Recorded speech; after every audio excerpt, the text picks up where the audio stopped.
on in. And I guess I will just start babbling as I did before. This is the fourth session that I am doing today. It's the last session of the day, I'm pretty sure. So thank you all for showing up who are hanging in there to the bitter end on Medium Day. I really appreciate you showing up. I'm going to do my best to make it worth your while as we wait for people to come on in. Still a couple minutes before the 30-minute past the hour mark, according to my computer. And I hope it's been an amazing experience for you. I've really enjoyed my participating in this event thoroughly.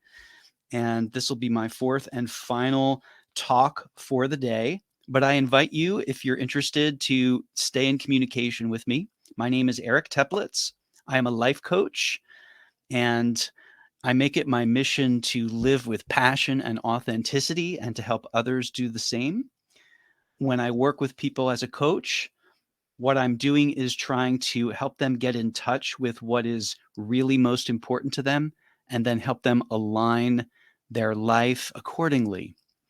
Step into alignment in the direction of the ideals that mean the most to you. That is the whole idea with coaching. It's an incredibly fulfilling process and it's a privilege to be able to coach people. So, with that said, I have a standing offer to anyone attending this session. I'll mention it again before we leave today, and that is that if you are interested in a totally free, no obligation one-on-one coaching session with me, you are welcome to sign up for one at my website, which is ericteplitz.com. All right. I also have a special deal for people attending this event. It is good through the weekend, so through Sunday night, on an online course that I put my heart and soul into. I'm very proud of. It's called Opening to Greater Possibilities, and I'm offering it at a very heavy discount for those of you who took the time to show up today at my session on Medium Day. All right, so without further ado, I'm going to jump into this. This session is called How to Become the Person You Want to Be in 30 minutes or less. All right, how to become the person you want to be. This is a topic that is near and dear to my heart, so much so that last year I started a podcast called The Person You Want to Be. And I have linked to it in the chat, both the audio version and the video version, which is available on my YouTube channel. So if you're interested in the podcast, it's a long form interview format podcast taking deep dives with fascinating people. And I essentially want to uncover their becoming, how they became the person they wanted to be. What were the twists and turns in their life story? What were those inflection points and key decisions, and how did they make them? These are the kinds of questions that I find very, very interesting. And I've been really just privileged to talk to some amazing people. So I do recommend that podcast, especially if this talk and topic speaks to you. Is there anything else I wanted to say? I think I'm ready to go. So how to become, oh yeah, Derek Sivers, he was my most recent guest, and he is just beyond words amazing. So I'm going to do my best to not pay attention to the chat because I find it distracting. However, this is the last thing I wanted to say before I launch into my talk. If you have any questions, there is an Ask a Question button. You can use it, and you can do so at any time during the talk. And then when I'm done, I will go to the Q&A and do my best to field as many of those questions as time permits. All right. So here we go. How to become the person you want to be. All right. So first of all, becoming the person you want to be is a lifelong project. It never stops. You never arrive fully, because let's say you become the person you wanted to be yesterday. Guess what? Human nature is such that there are always aspirations. There are always ways. We are all works in progress from the day we are born to the day we die. We are works in progress. We never fully and completely actualize every aspect of ourselves that there is to actualize. And that's what makes this such just a mind-bendingly fascinating journey to me, is we have different potentials for things good and bad. And we're going to realize some of them. Others we're not going to realize. And the ones that we do realize, we're going to realize to varying degrees or varying various extents. And if our life is cut short, then we, you know, don't get to realize those things in any point further than that. And I'm thinking as I say that of, for instance, John Lennon, a huge, huge hero of mine. Yes, a flawed human, as we all are, but a massive inspiration to me. And his life was cut short at age 40. He didn't know that was going to happen. No one knew that was going to happen. He left us with just unbelievable gifts in the form of his creative um, projects and music and recordings. Priceless to me. Priceless to me. And yet there was so much unrealized because his life was cut short. So this is what we all face. We have to pick and choose if we even go about it consciously. And if you're here, if you're attending a session, the last session of the day on Medium Day called How to Become the Person You Want to Be, then I already know you are the kind of person that is going to be conscious about this, that is not going to simply wander through life until it's done aimlessly. But if you probably have some kind of aspiration, some kind of potential that you yearn deep, deep within you to fulfill, to actualize, to manifest, to create. You want to make the most of this bizarre existence that we are given for whatever reason or lack thereof, and for however long it lasts. You probably have something that you're longing to fulfill. You want to express yourself. You want to be the best version of you that you possibly can be. So I'm going to begin, and I can, by the way, talk about this for hours. So I will be mindful of the clock and at least cover some of the key points that I want to get to, and then leave time for questions. First, I think it's really valuable to deconstruct this phrase, the person you want to be, or specifically, how to become the person you want to be. So if you'll indulge me, I am going to shift the emphasis on this, the title of this session, and speak to different aspects of it. All right. So if we emphasize the first word, the how to become the person you want to be, well, the how is completely contingent upon the whom it is we wish to be, the who it is we wish to be. Until we're clear on who it is we wish to be, the how doesn't matter.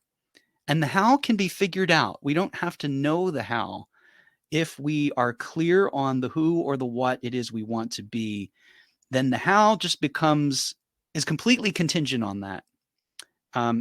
Does that make sense? I mean, I could give an example. Like if you decide, for instance, that you want to become a doctor, well, then it's obvious at least some of the steps you need to take, and the how is completely contingent on that decision, and it wouldn't apply to someone who doesn't have that aspiration. Okay. Now, how to become the person you want to be speaks to this aspirational aspect. We are becoming. It is a process. We never fully get there. We never arrive. Or once we do, then the goalpost moves, right? It's a becoming. And so what I love about that is the focus on the journey and the process. We, in our culture, you know, if I ruled the world, that's a good thing I don't. But in our culture, we have such an emphasis on results and product. And I think that those things are great, but they're beside the point in a lot of ways. It's about the process. When we only experience finished products, we have no understanding or inkling of what was involved in creating those products and creating those results. And we're judged mostly by a lot of people just on the results without any minds to the process. So if we achieve a result through dumb luck, that is given as much credit as if we labored our entire life over it. And those things are not equal. I think that there's something to be said for effort and labor and learning and growth and progress and the journey, because the journey is it, folks. When you when you reach the destination, it's over. It's already there. It's done. But like, I don't know if you've had this experience, but I've had the experience of realizing a dream that was many years in the making. I've had this experience many times, a few times at least. And there's a sort of, is that all there is feeling to it. It's kind of like very anticlimactic, like, okay. It's, because it's not the point, it's the journey. It's what you had to do. And even more specifically, who you had to become in order to realize that goal. And the whole purpose of goals is to make our present moment more interesting and more exciting and more purpose driven, right? That the goal is the the fire that lights you and that drives you. And it's not about the realization of the goal. In a way, the realization of a goal can be sometimes there's a thing called postpartum depression, right? So it's about the journey and it's about the challenge and the growth. That's how I see it. So that's the becoming and how to become the person you want to be. Now, how to become the person you want to be? Well, I'm assuming that you're not interested in becoming an AI. Maybe you want to upload your consciousness to some machine and stay alive forever somehow. More power to you. I'm just taking it for granted that it's a person that you want to be. Um, how to become, now here's where it starts to get really interesting. How to become the person you want to be. You want to be, not the person that everyone else wants you to be, not the person that your parents want you to be, not the person that your teachers want you to be, not the person that your politicians want you to be, not the person that your religion wants you to be, that your culture wants you to be, but that you want to be. This is way trickier than it sounds, because these influences on us are so powerful. They are so powerful. We have so many unconscious things driving us. Unconscious. We are not aware of them. That it's very difficult to discern who it is we want to be versus who we think we want to be, because of the messages that have been drilled into us from day one and that are around us 24/7 today. So this might be the most challenging part of the whole, if you want to call it a hero's journey of becoming the person you want to be. And I do want to call it that. I am going to call it that. Is determining what it is you want for real, that you really want. And that's not just wants that have been programmed into you by biology, by culture, or some combination, or by your environment. Now, maybe the biological programming, maybe there's something to that, right? Like, but there doesn't have to be. So for instance, like, we all have the biological imperative to reproduce, to perpetuate the species. We've seen what that's done for the planet, right? but that is an inherent biological urge. That said, not all of us do reproduce, and of those of us who don't reproduce, I should say, a lot of us choose not to do so. So we are acting against our biological imperative, acting against that drive that is innate within us. And apparently we can do that. Okay. I'm living proof of that. I have not procreated. How about that? By choice. So, all right. I'm kind of passionate about this subject. No apologies for that. But this discernment piece is, I just want to linger on that for a second because it's so huge. What a challenge it is for each of us to even filter out and discern what it is that we actually want, because We might be investing like all of our time and energy into something that we have been told to want, or that we really do believe we want, we think we want, but it's not our own. It's not actually our own. It's not coming from us at our deepest, let's call it, I don't know, soul level. Um, so this is difficult. This is difficult. It requires commitment. Um, and then finally, becoming how to become the person you want to be. I saved the best for last, because it's not about becoming the thing that you want to do, right? Like, I want to be a rock star, or I want to be a neurosurgeon, or I want to be the best parent in the world. Um, like, it's not so much about a role or a title or an achievement. It's about being the person you want to be. Who is it you want to be? What do you stand for? What is most important to you? And think of all the things that are not in your control. By the way, that's most things. You may have aspirations that your environment just simply does not allow you to realize. This is the case for a lot of people, has been the case for a lot of people, still is the case for a lot of people.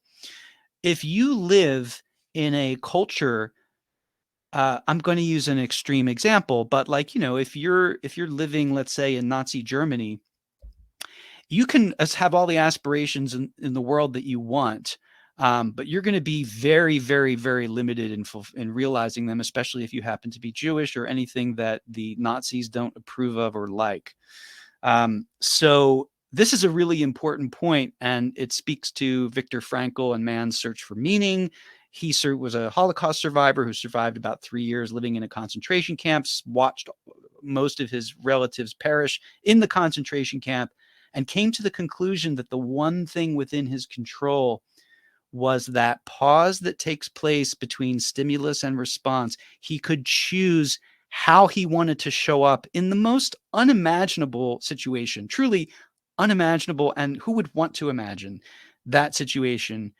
But the choice is in deciding how we want to show up, how we want to be. Sometimes that means what the thing that we want to do, but it's really how we want to be. What kind of human do we want to be? Do we want to show love and compassion, maybe in our last moments alive on earth?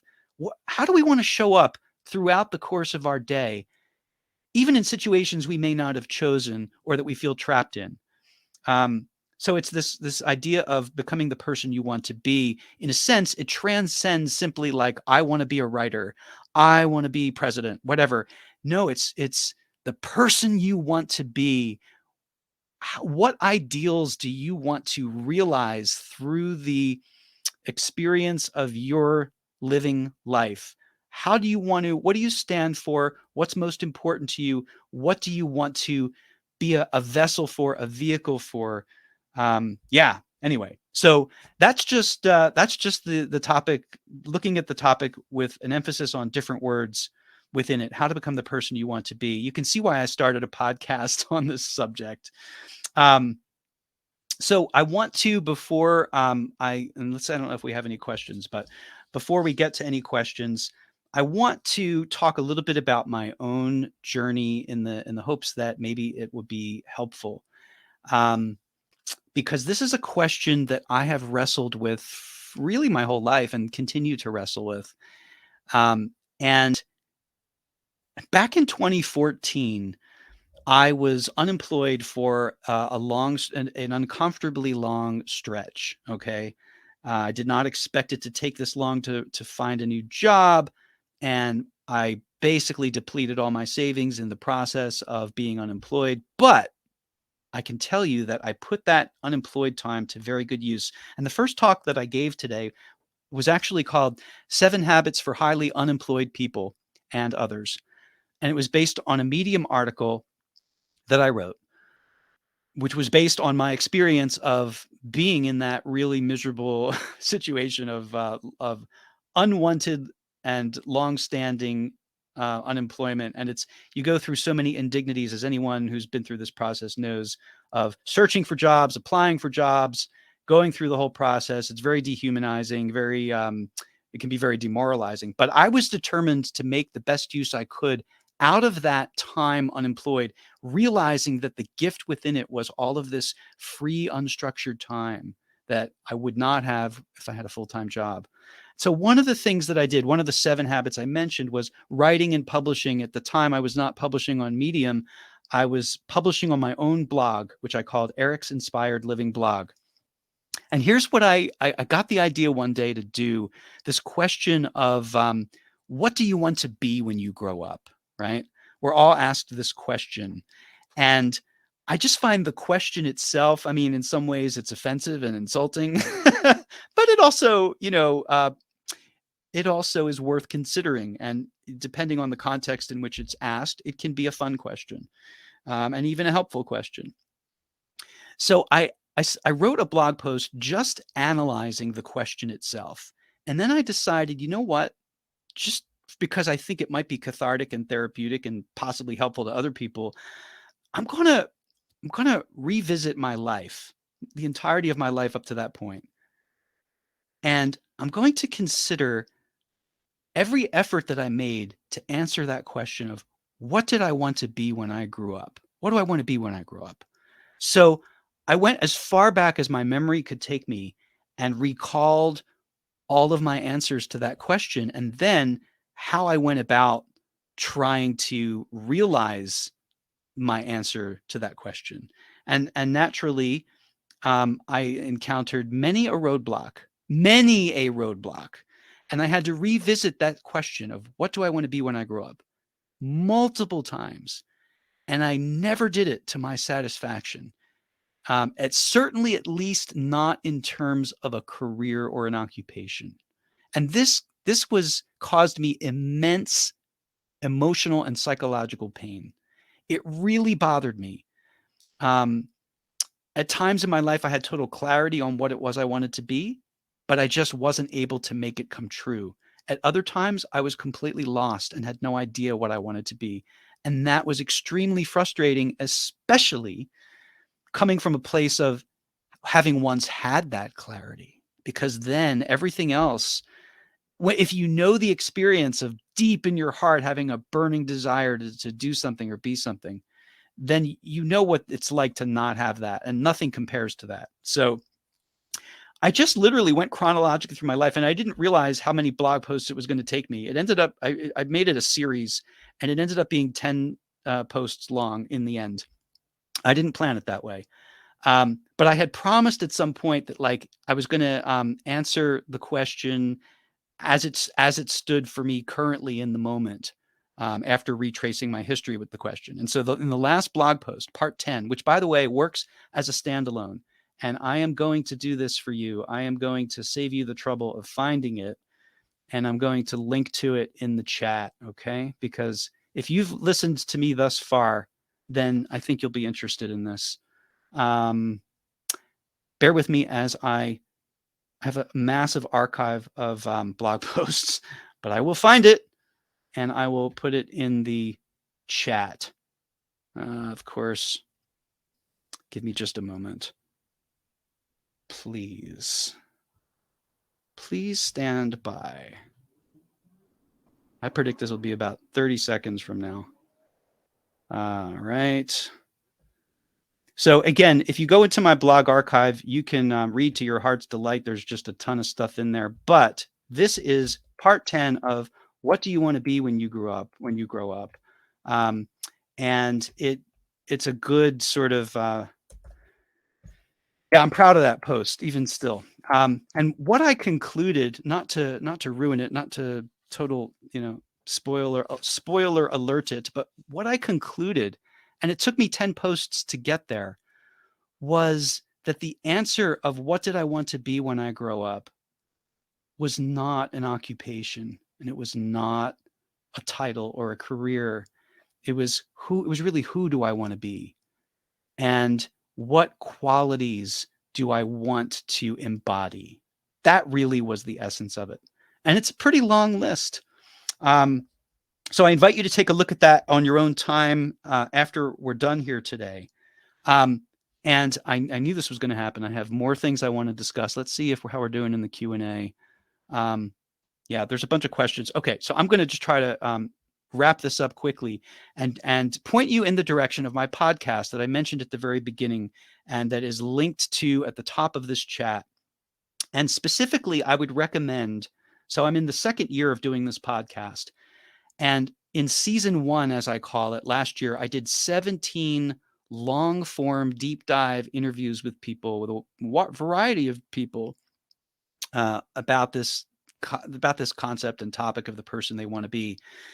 And I decided, like, this was such a labor of love and such a passion project. I felt like it needed a bow. It needed some kind of like closure.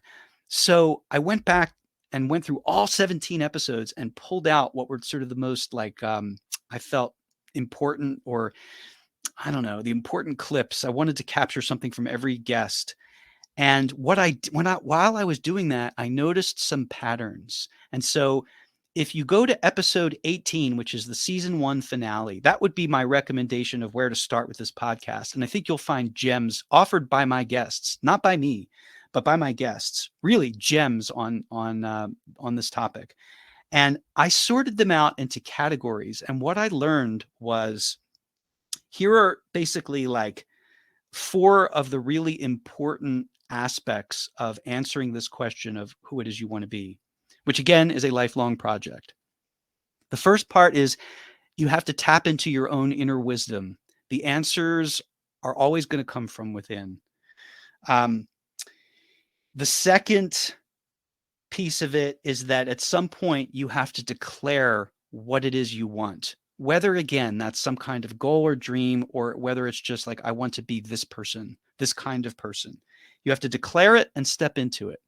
And all of my guests, like, again, you'll see you'll see the clips that correspond to each of these steps.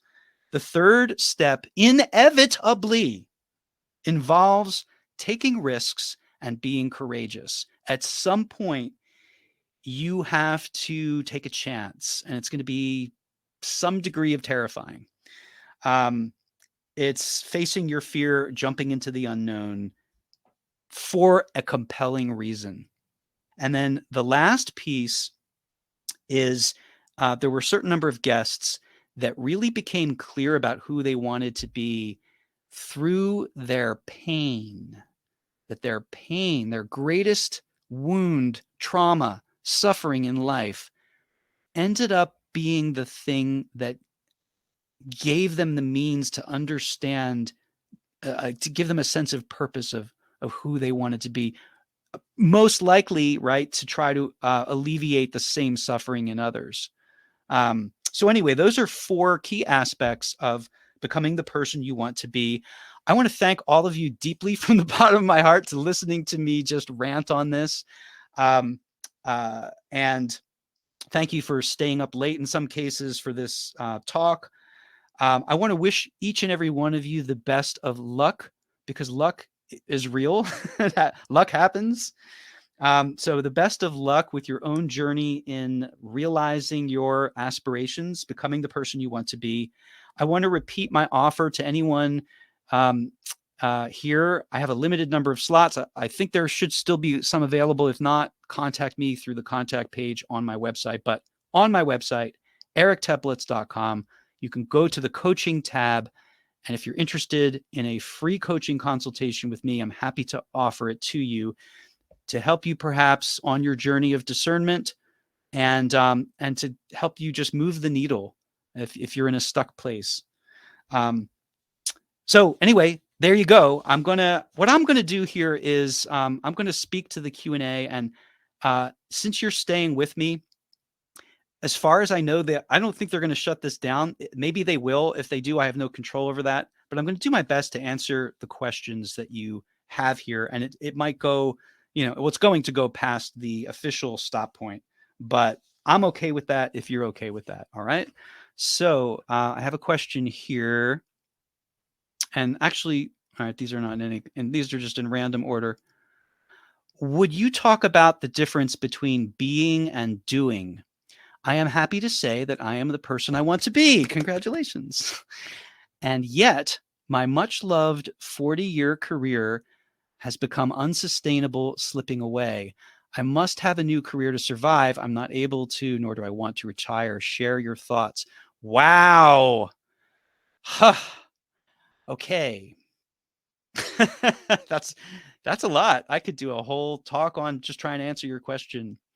Being and doing. It's funny. The next episode that's coming out on my podcast, it hasn't been released yet, but it will be released on August 22nd. So in about 10 days, is with a fascinating woman whose name is Alexandra Vanchevska.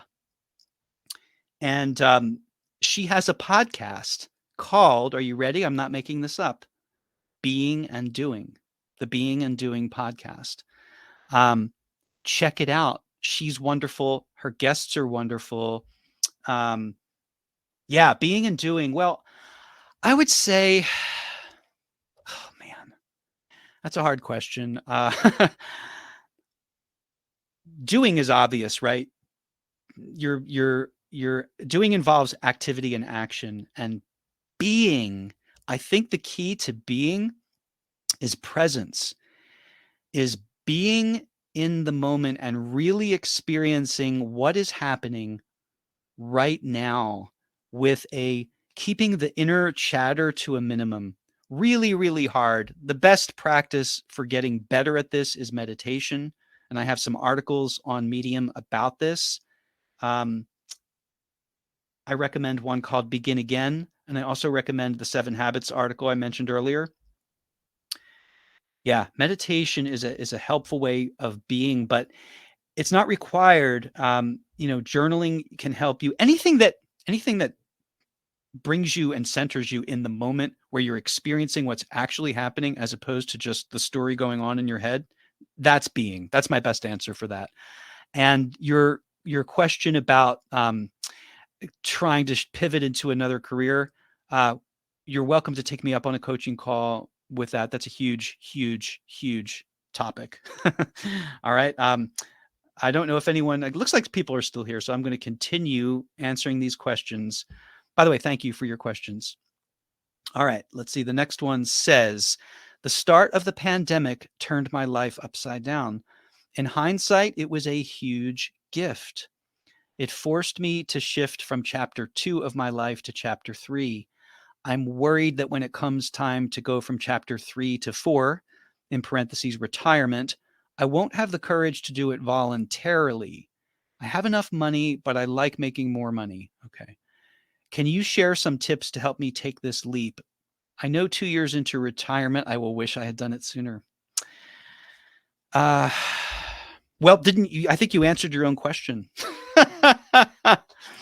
Yeah. Okay. It's wrapping up in a few minutes. All right. But I'm going to keep talking as long as they allow me to. All right. Um, yeah, I think you answered your own question. If you already realize that you're going to wish you had done it sooner, then I would really pay attention to that. Those are your words, not mine. You wrote, I know 2 years into retirement, I will wish I had done it sooner. So I think getting as clear as you can about what's most important to you. And I'm going to use the analogy of backpacking. I don't know if you've ever gone backpacking, but I did a long distance backpack some years ago now on the Appalachian Trail. It was one of the most amazing and memorable experiences of my life. And what backpacking taught me, among a million other things, is the difference between needs and wants. So when you're hiking all day long and you're carrying everything with you that you're going to require, it's heavy. And every little thing adds to that weight, and you feel every ounce. And so you have to decide. And one of the big decisions is, okay, is it more important to me to be comfortable when I'm sleeping or when I'm hiking all day? Because if it's more important for me to be comfortable while I'm sleeping, then I'm going to want as like a really warm sleeping bag, and I'm going to want a tent, a decent tent, and things that are going to help me to sleep better, if that's my priority. But if my priority is to enjoy my hiking and be as free as possible from additional weight, then I need to remove as many things from that pack as possible. And there were people who didn't even have a tent; they just camped out all natural, or just slept under a tarp or what have you. And these are very individual choices. It depended on what was most important to you. And this changes, by the way, our needs and priorities change throughout life. I hope this is helpful, but what I would encourage you to do is to really, really get clear on what's a want versus a need, and what your biggest priorities are, and figure out what's the minimum amount of money I can survive off of, to be happy and to live according to those deepest values. That is what I would suggest. And then figure out the timing of your retirement accordingly. The retirement game is a difficult game because it's a gambling, it's a bet, right? You're betting on how long you're going to live and how long your money is going to last you. So it makes sense to give it a good amount of thought and consideration. It's an important decision, but it's a bet, it's a wager in the end. Okay. Sorry, where is the chat? There's a separate tab for the chat, and there's a lot in there. I haven't even read it yet. I haven't seen it. Okay, 2 more. So hang in there with me if you're still here. I wrestle with still working on becoming the person that I want to be as I age. Yeah, aren't we all? Tell me about it. There are internal and external voices that tell me it's too late, what's the point, etc. How to best address this and work with this? Okay, this person wrote more, but I'm going to stop it there and answer this question. How best to address and work with aging and the voices that tell you it's too late, what's the point? Okay, my simple answer is screw those voices. They are unhelpful. They are completely unhelpful. You can let them have their say, but they're not going to call the shots. Because here's the thing. The time is going to pass anyway. You might as well do the things that are meaningful to you, whatever comes of them. Remember that the juice is in the journey and in the process, and not necessarily the destination. So if it's important to you to learn piano and you feel like, well, how good am I going to even get at piano given my starting point? Doesn't matter. It doesn't matter. All that matters is that it's important to you. And if it's important to you, then my opinion is that you need to honor that. So I hope I answered your question. Okay, and then one more question. We live in a society that doesn't afford us all equal opportunity. That is for sure. Ease of circumstances or means or choices. Some of us exist under a very critical, eviscerating surveillance and scrutiny. Discuss. Wow. First of all, yes to what you said. That is absolutely true. There is no life is unfair. My dad told this to me from a very young age. And it's true, at least certainly from our limited human perspective. There is no making sense of, there does not appear to be fairness or justice. Now, I can only speak from the vantage point of a human. I don't know if on some greater cosmic scale things weigh out. It doesn't, but from the vantage point of being on this pale blue dot, from being a tiny dot on a pale blue dot, from all that we can tell, there is no justice and fairness. There just is the struggle, people doing their best, and it's not fair, and everyone's situation is different. So I want to just affirm that what you say there is 100% true. Discuss. I don't know what else to say other than to agree with that, but I think it's also important to acknowledge that reality, and simultaneously, it's really important for your own soul's sake to really embrace whatever agency you feel you have, however limited and constrained it may be, because therein lies your power. Seize the agency you have, and also understand that if COVID has taught us nothing else, the world is highly unpredictable and highly subject to change.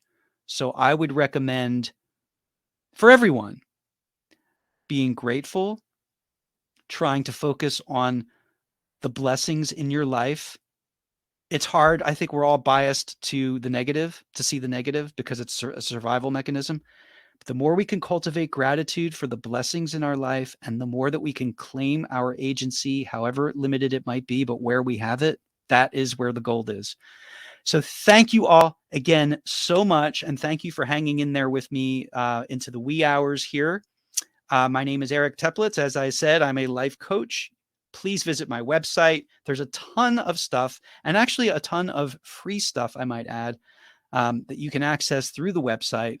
A ton of articles, some videos, my podcast, all of that's free. I have a couple of paid offerings, but I also am offering a free coaching session to you. If you're here today, you can sign up for one via the coaching tab and the scheduler that pops up. And I'm offering a heavy discount on my online course, again, for a very limited time. If you want to reach out for any reason, please do so. You can follow me here on Medium, but if you want to send me a message, that's outside of scheduling a call, you can use the contact form on my website. And I'd love to hear from you. And thank you for being someone who cares enough to become the person you want to be. Blessings to all. Have a great night. All my best. Thank you again.